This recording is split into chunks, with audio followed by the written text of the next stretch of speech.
السلام علیکم ورحمۃ اللہ وبرکاتہ۔ رمضان کے بعد عید کا دن گزار کر شوال کے جو 6 روزے رکھے جاتے ہیں، جنہیں شش روزہ بھی کہا جاتا ہے، تو کیا یہ 6 روزے شوال کے رکھنا جائز ہے؟ اور اگر کوئی یہ 6 روزے رکھنا چاہے تو کیا اسے لگاتار عید کا دن گزار کر فوراً یہ 6 روزے رکھنا اس کے لیے ضروری ہے، یا وہ پورے مہینے میں کبھی بھی ان روزوں کو رکھ سکتا ہے؟ اور کیا یہ 6 روزے رکھنے کا کچھ اجر و ثواب بھی ہے؟ ان تمام باتوں کو ہم وضاحت کے ساتھ حدیثوں کی روشنی میں بیان کریں گے۔ محترم ناظرین، سب سے پہلے اس بات کو اچھی طرح سمجھ لینا چاہیے کہ عید کا دن گزار کر جو شوال کے 6 روزے رکھے جاتے ہیں، ان 6 روزوں کی بڑی فضیلت حدیثوں میں آئی ہے۔ جیسا کہ مسند احمد کی ایک حدیث ہے جو صحیح مسلم میں بھی موجود ہے۔ حضرت ابو ایوب انصاری رضی اللہ تعالیٰ عنہ بیان کرتے ہیں کہ اللہ کے رسول صلی اللہ تعالیٰ علیہ وسلم نے فرمایا کہ جس نے رمضان کے روزے رکھے پھر اسی کے بعد اس نے شوال کے 6 روزے اور رکھے تو گویا اس نے پورے سال روزے رکھے۔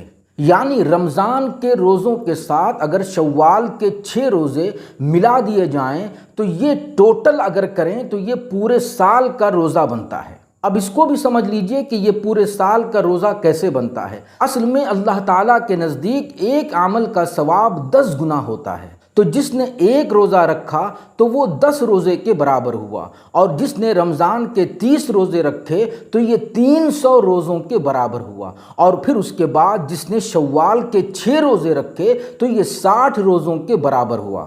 تو اس طرح گویا اس نے 360 روزے رکھے، اور جو قمری سال ہے، چاند کے اعتبار سے جو سال بنتا ہے تو وہ 360 دنوں کا ہوتا ہے، تو اس طرح اس کے ٹوٹل روزے 360 بنے اور یہ پورے ایک سال کے برابر ہو گیا۔ تو جس نے رمضان کے روزے رکھے اور اسی کے بعد شوال کے 6 روزے اور رکھے تو گویا اس نے پورے سال روزہ رکھا۔ تو اب اس حدیث کی روشنی میں اور اس کی وضاحت کی بنیاد پر یہ بات اچھی طرح سمجھ میں آ جاتی ہے کہ شوال کے 6 روزے رکھنا نہ صرف یہ کہ جائز ہے بلکہ اس کا بڑا ہی اجر و ثواب ہے، اور شوال کے یہ روزے مستحب ہیں۔ اب سوال یہ ہے کہ یہ 6 روزے عید کا دن گزار کر فوراً رکھنا ضروری ہے یا پورے مہینے میں بھی رکھا جا سکتا ہے؟ اس سلسلے میں علماء نے جو وضاحت کی ہے وہ یہ ہے کہ دونوں طرح سے روزے رکھے جا سکتے ہیں۔ اگر عید کا دن گزار کر فوراً 6 روزے رکھے جائیں تو ایسی صورت میں یہ زیادہ بہتر ہے، لیکن اگر کوئی شخص ان 6 روزوں کو ناغا کر کے گیپ دے کر پورے مہینے میں رکھے تب بھی وہ ان 6 روزوں کی فضیلت اور ان 6 روزوں کے اجر و ثواب کا مستحق ہو جاتا ہے۔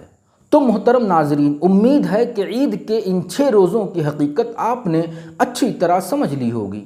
والسلام علیکم ورحمۃ اللہ۔